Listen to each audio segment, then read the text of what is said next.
అది I would say not only house wife గానే కాదు, ఒకవేళ వర్కింగ్ ఉమెన్ ఉంటే ఇంకా అలాంటివి అట్మాస్ఫియర్ ఇంకా ఒక ప్రెషర్ బిల్డ్ అయిపోతుంది వాళ్ళకు. ఇప్పుడు వర్క్ ప్లేస్ లో కొంతమంది ఇప్పుడు రూమర్సే ఎక్కువ స్ప్రెడ్ అవుతాయి, రూమర్స్ నే చాలా మంది నమ్ముతారు.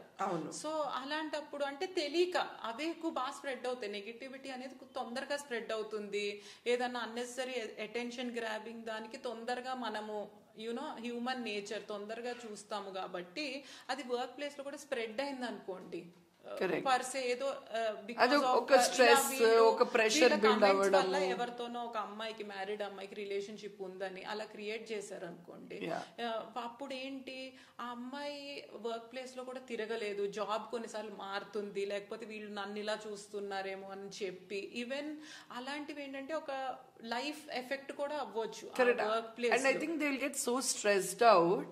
అండ్ అది ఒక వర్క్ ప్లేస్ లో ఇలాంటిది అయి ఉండొచ్చు, ఆ కంపెనీ గురించి తప్పుగా మాట్లాడుతుందా, ప్రాపగాండా చేస్తుందా ఏదైనా వస్తే that company will not spare her కదా. వాళ్ళు అలాంటి నెగిటివిటీ ఎందుకు తీసుకోవాలి, నిజమా కాదా అని కూడా చూడకపోవచ్చు కొన్నిసార్లు. అరే మన కంపెనీ గురించి మన ఎంప్లాయీ మాట్లాడడం ఇది ఎలా మన కంపెనీ ఇమేజ్ అలా తీసుకుని కూడా జాబ్స్ పోయే అవకాశం కూడా ఉంది.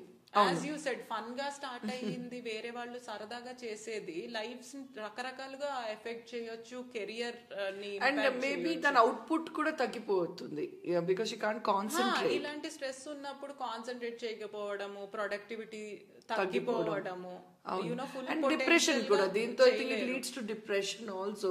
ఒక ఐసోలేషన్ ఒక అట్మాస్ఫియర్ క్రియేట్ అయిపోతుంది. ఒక్కొక్కటి ఒకళ్ళు స్ట్రెస్ తీసుకుని బయటకు వస్తారు, ఒకళ్ళు ఫ్యామిలీ దీనిలో ఫ్యామిలీ సపోర్ట్ తీసుకుని బయటకు వస్తారు, they will fight against it, they will complaint, they will legal recourse తీసుకుని చాలా మంది వీటి నుంచి తప్పించుకున్న వాళ్ళు ఉన్నారు, ఖండించిన వాళ్ళు ఉన్నారు, శిక్షలు చాలా మందికి పడుతున్నాయి, but still it is continuing. అది ఒక డిప్రెషన్ కూడా కొంతమంది డిప్రెస్ అయిపోతారు ఇలాంటి అన్నెసెసరీ కామెంట్స్, ఎవరో స్టాక్ చేస్తున్నట్టు, లేకపోతే ఇప్పుడు వాళ్ళదే ఇమేజ్ ఇలా మార్చి పెట్టారనుకోండి, ఆ గ్రూప్ లో అందరూ నవ్వారనుకోండి, సో ఇలాంటివి ఏంటంటే వాళ్ళకి డిప్రెషన్ కి గురి చేస్తాయి. చాలా మంది అమ్మాయిలు తెలిసి తెలియకుండా వాటి గురించి ఆలోచించి డిప్రెషన్ కి కూడా వెళ్తారు.